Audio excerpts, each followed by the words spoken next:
സദൃശവാക്യങ്ങൾ അധ്യായം 7. മകനെ, എൻ്റെ വചനങ്ങളെ പ്രമാണിച്ച് എൻ്റെ കൽപ്പനകളെ നിൻ്റെ ഉള്ളിൽ സംഗ്രഹിച്ചു കൊള്ളുക. നീ ജീവിച്ചിരിക്കേണ്ടതിന് എൻ്റെ കൽപ്പനകളെയും ഉപദേശത്തെയും നിൻ്റെ കണ്ണിൻ്റെ കൃഷ്ണമണിയെപ്പോലെ കാത്തുകൊള്ളുക. നിൻ്റെ വിരലിന്മേൽ അവയെ കെട്ടുക, ഹൃദയത്തിൻ്റെ പലകയിൽ എഴുതുക.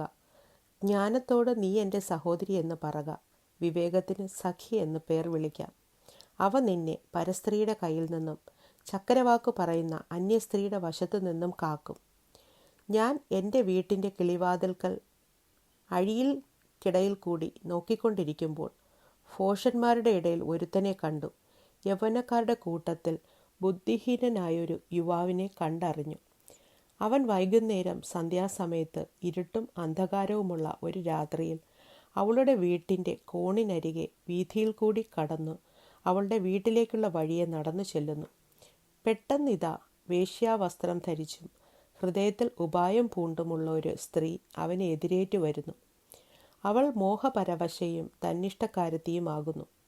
അവളുടെ കാൽ വീട്ടിലടങ്ങിയിരിക്കയില്ല. ഇപ്പോൾ അവളെ വീഥിയിലും പിന്നെ വിശാല സ്ഥലത്തും കാണാം. ഓരോ കോണിലും അവൾ പതിയിരിക്കുന്നു. അവൾ അവനെ പിടിച്ച് ചുംബിച്ചു. ലജ്ജ കൂടാതെ അവനോട് പറയുന്നത്, എനിക്ക് സമാധാനയാഗങ്ങൾ ഉണ്ടായിരുന്നു. ഇന്ന് ഞാൻ എൻ്റെ നേർച്ചകളെ കഴിച്ചിരിക്കുന്നു. അതുകൊണ്ട് ഞാൻ നിന്നെ കാണുവാൻ ആഗ്രഹിച്ചു. നിന്നെ എതിരേൽപ്പാൻ പുറപ്പെട്ട് നിന്നെ കണ്ടെത്തിയിരിക്കുന്നു. ഞാൻ എൻ്റെ കട്ടിലിന്മേൽ പരവതാനികളും മിസ്രയീമ്യ നൂൽ കൊണ്ടുള്ള വരിയൻ പടങ്ങളും വിരിച്ചിരിക്കുന്നു.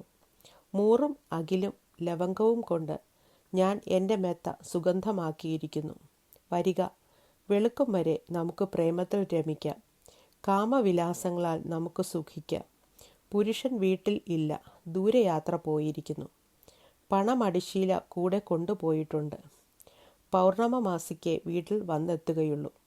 ഇങ്ങനെ ഏറിയൊരു ഇമ്പവാക്കുകളാൽ അവൾ അവനെ വശീകരിച്ച് അധരമാധുര്യം കൊണ്ട് അവനെ നിർബന്ധിക്കുന്നു. അറുക്കുന്നിടത്തേക്ക് കാളയും ചങ്ങലയിലേക്ക് ഭോഷനും പോകുന്നത് പോലെയും പക്ഷി ജീവഹാനിക്കുള്ളതെന്നറിയാതെ കെണിയിലേക്ക് ബന്ധപ്പെടുന്നത് പോലെയും കരളിൽ അസ്ത്രം തറയ്ക്കുവോളം അവൻ അവളുടെ പിന്നാലെ ചെല്ലുന്നു. ആകയാൽ മക്കളെ, എൻ്റെ വാക്ക് കേൾപ്പിൻ, എൻ്റെ വായിലെ വചനങ്ങളെ ശ്രദ്ധിപ്പിൻ.